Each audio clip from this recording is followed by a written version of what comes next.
Hello YouTube, my name's Sean Connors, this is Outsiders. This is a response to a few letters that we've been receiving in terms of magic in a feudal society.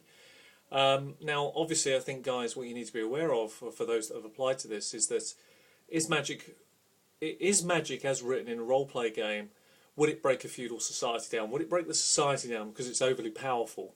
And some of you seem to think it would. I'm completely the opposite opinion. I don't think it does. Let me explain why.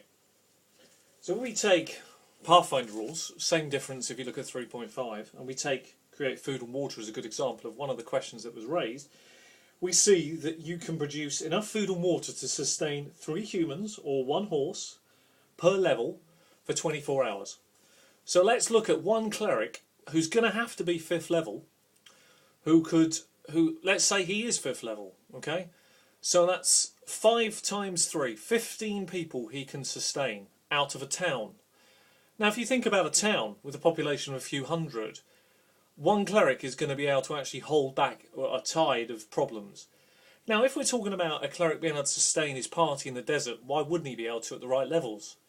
That all makes sense. He's still got to give up a 3rd level spell to be able to do this. It's the same difference if we look at wizards, if we take those sorts of spells. The reality, it isn't broken, it's the way that you actually play it. So my argument is very simple. Don't moan about the system, think of ways around it. One of you actually argued the point that your players all had rings of substance. Whose fault's that? What if your players have specifically chosen those items out because they know they're going to go into a desert, or taken scrolls of create food and water? You can hardly blame them. If you want them to go off in a direction of the story, then you've got to find other cunning ways to actually do it. Don't think that the game is broken. It's actually very, very well balanced. And somebody actually said that the game falls down once you actually go outside the dungeon because the skills, the feats and everything else don't really work. Well, that's absolute nonsense. It's all about role-playing at that point. Once you get into the bigger, the political sphere, it gets more and more away from the skill sets. The skills and spells and feats will help, but they don't make the game. So don't use those parts of the game as an excuse for why you think it's broken. They're not broken. D20 3.5 Pathfinder is incredibly well balanced. If you take a standard town with a few hundred people and work out how many clerics there are of 5th level, it's so few. If there was an epidemic of disease, the place would fall over. The 5th level clerics could not hold back the disease long enough. They could save a few, but they couldn't save everybody.